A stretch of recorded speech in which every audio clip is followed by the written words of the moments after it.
I was a kid growing up, at Bowman Gray Stadium was the place that I would go.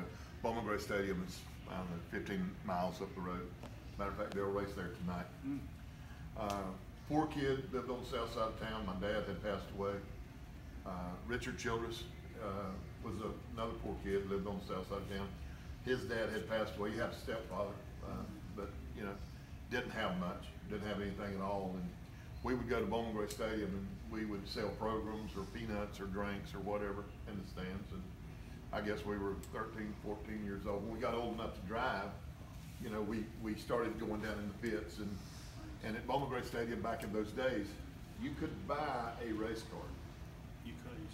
You could buy a race car ready to race for $99. Which, by the way, if you were a poor kid from south side of town, that was a lot of money. It is a lot, yeah.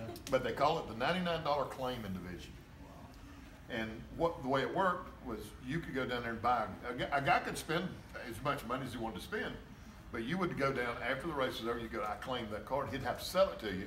If he didn't, he couldn't bring it back, but then he could buy it back the next week. You know, it was a way to get, if you didn't have any money, you could get involved, you know. That's interesting. So I didn't have $99, but because I was one of the Myers boys, you know, that my dad had lost his life driving a race car and everybody, so the racetrack bought me one, right? They said, they went, here, they give me $99. I get me an old car. Childress had an old car. So our friendship started in the grandstands selling peanuts and popcorn, and then he had an old race car and I had an old race car, and look,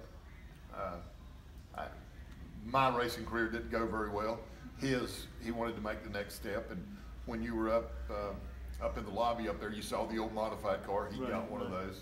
I had one for a short while. But anyway, we made that bond that we were friends, and we always had been friends, and Richard had a couple brothers, and I had a brother, but we were all friends. And then later on, Richard made the next step. So like we've got truck racing today, NASCAR said, you know, we want to do something different. This is in 1968, 1969. You know, these little cars are popular, man. Everybody's driving these Camaros, these Mustangs, and a Javelin. Let's start this Grand American division. So heck, Childress gets him a Camaro. He lived not far from here. Built that Camaro in his carport. Had a little 2-bedroom house, carport on the side of it. He builds this Camaro in the carport. And in 1969, he says, hey, you want to go to Daytona with me? 1969, we go to Daytona. And we go down there and to race that Grand American car. They gave us free engine oil, free this, free STP, this, that. It was unbelievable, all the free stuff we were getting. You know, spark plugs. We thought we had enough stuff to race forever. On the way home from Daytona, the old truck blew up. It was somebody else's truck. We used every drop of oil, every kind of STP. I've told the story, if it did not rain, we would have never made it home because we would actually stop and dip water out of the side ditch and pour it in the old truck. The interstates weren't there then. 95 was not done. But you may be on it a little part here and there, but it wasn't done. Anyway, we come back from Daytona. Richard buys another old truck. I'm just guessing, I'm going to say it was a 55 Ford truck. Had a couple of ramps welded on the back, looked like it didn't come from a service station. He says, hey, we're going to go to Richmond this weekend. Will you go with me? Sure. We head to Richmond. Me and Richard up that road going to Richmond. When we get into the racetrack, full truck quits running. Breaks the timing chain. Unload the car. We raced that day. Race was over. Richard said, I need you to do me a favor. I need you to stay up here. We'll go over here and get a room. I need you to stay up here with this truck. I've got to go home. I can't afford to lose my job. So I stayed in Richmond at some little, you know, flea bag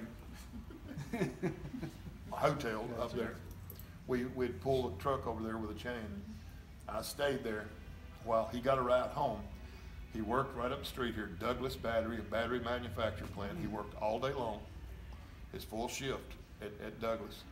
Got off of work at Douglas, went and borrowed another truck. Drove all the way back to Richmond, got up there, I don't know, 11 o'clock that night or whatever it was.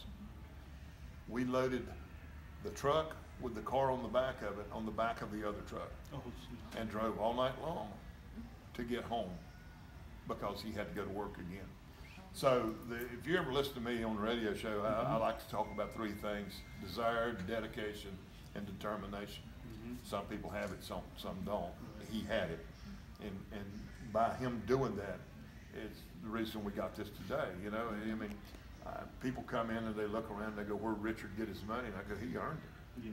Nobody, he had nobody to give it to him, give him any of it. He earned it." Unfortunately, that shop's not open today. I used to tell this story all the time, and I had no proof of it. When we built that building, Judy went through a bunch of old pictures and she found a snapshot of the truck on the back of the other truck sitting in front of their house when we were going to unload it. So that's kind of the beginning of Richard Childress Racing, 1969. That's interesting. That's great. Yeah.